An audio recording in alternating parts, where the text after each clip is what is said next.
आगे मैं पढ़ता हूँ।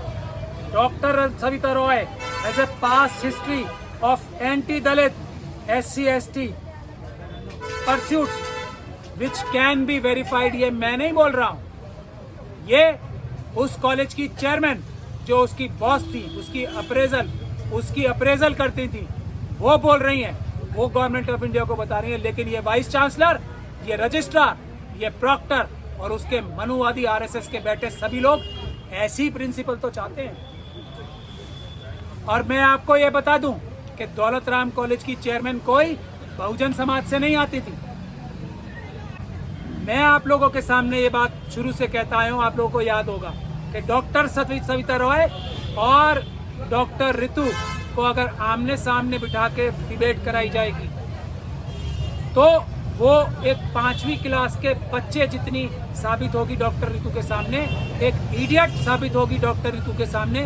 आप लोगों को लगता होगा ये मेरी जबान है। मैं ये राज तब नहीं खोल रहा था कि ये मेरी जबान नहीं है, ये उस प्रिंसिपल की बॉस की जबान है जो उसके कॉलेज की चेयरमैन थी, कि डॉक्टर ऋतु के सामने वो अपने आप को इंफीरियर महसूस करती थी।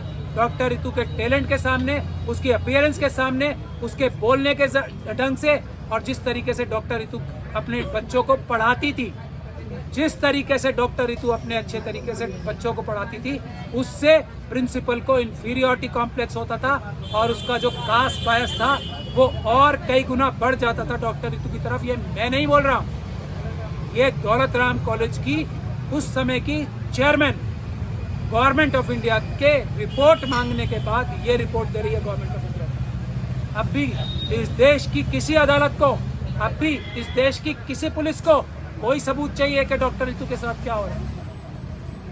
ये फैसला अब हम जनता की अदालत पे छोड़ते हैं कि जनता को आंदोलन करने पड़ेंगे बड़े।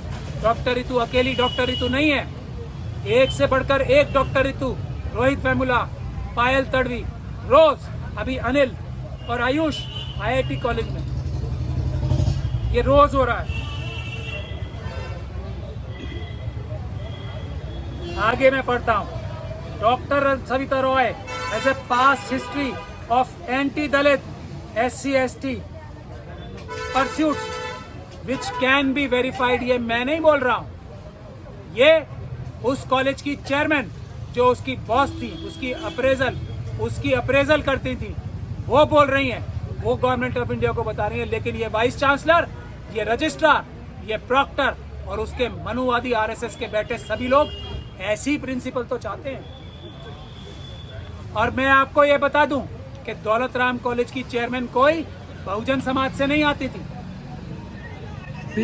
वो भी उसी समाज से आती हैं जिस समाज के खिलाफ हम लोग एक तरीके से आंदोलन कर रहे हैं। और मैं इसीलिए ये बार बार बात बोलता हूँ कि उस समाज में नहीं, किसी भी समाज में ईमानदार, शरीफ, इंसाफ पसंद लोग होते हैं। ये चेयरमैन उसका सबसे बड़ा जीता जागता उदाहरण है कि इसने जान तो दे दी, डॉक्टर ऋतु को प्रताड़ित नहीं होने दिया, इसकी जान भी इसीलिए गई। मैं आगे पढ़ता हूँ।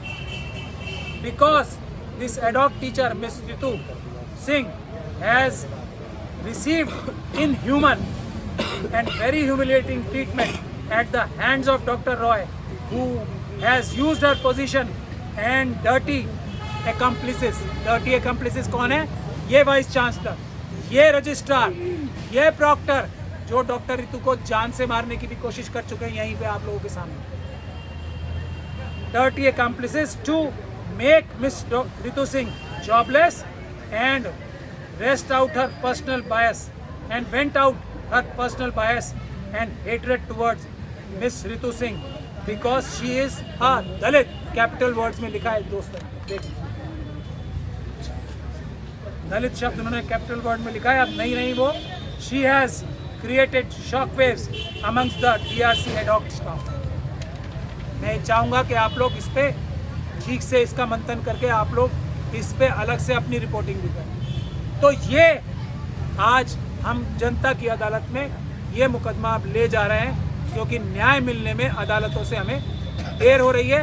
पुलिस के भ्रष्ट अधिकारी, यही रजिस्ट्रार, यही दिल्ली पुलिस के ऊपर जो RSS का दबाव है, पुलिस के अधिकारी भी इन्हीं भ्रष्ट अधिकारियों का, इसी भ्रष्ट प्रिंसिपल का, इसी भ्रष्ट रजिस्ट्रार का साथ दे रहे हैं आज भी।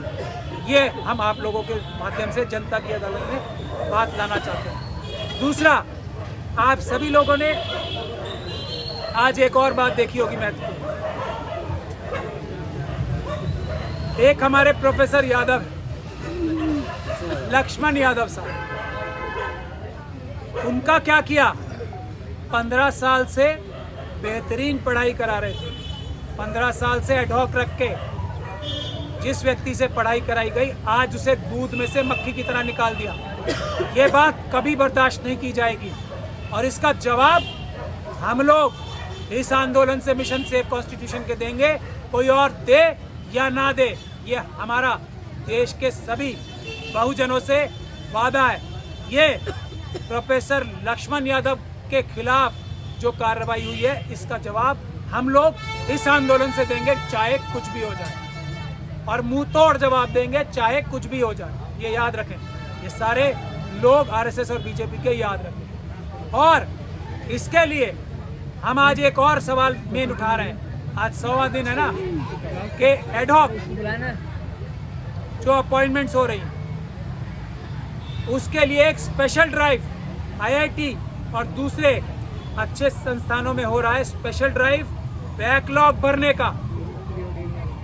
भरने का स्पेशल ड्राइव हो रहा है एससी एसटी और ओबीसी के लिए। तो दिल्ली यूनिवर्सिटी में भी स्पेशल ड्राइव होना चाहिए। हमारी जो 1 लाख नौकरियां गायब हुई हैं आज तक, चाहे अभी जो लोग भर्ती किए गए हैं 2 नंबर के तरीकों से, इलीगल तरीके से, उन्हें हटा के या खाली स्थानों पर बैकलॉग भरा जाएगा एससी एसटी और ओबीसी के लोगों द्वारा, परमानेंट नौकरियों द्वारा। अब एडहॉक से एडहॉक को रिप्लेस नहीं किया जाएगा, परमानेंट नौकरियां एससी एसटी ओबीसी की भरी जाएंगी स्पेशल ड्राइव के लिए।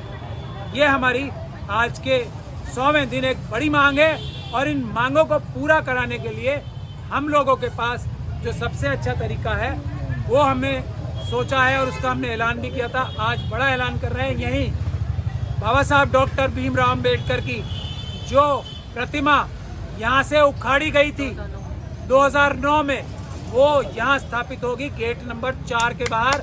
मैं सभी साथियों से बोलता हूँ जय भीम, और ये हमारा वादा है, यहीं स्थापित होगी।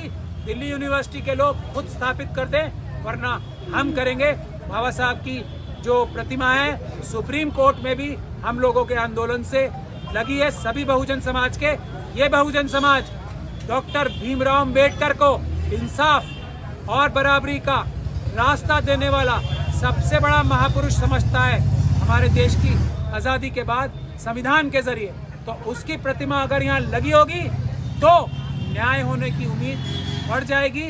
ये सिंबल इसलिए हम यहाँ लगाएंगे ही, और बहुत जल्दी लगाएंगे। सभी साथियों से सहयोग की गुजारिश है।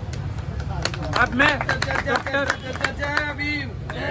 डॉक्टर रितु से कहूँगा कि वो अपनी बात आप लोगों के सामने रखें और इस आंदोलन को आगे बढ़ाने की अपनी बाकी कार्रवाई भी बताएं।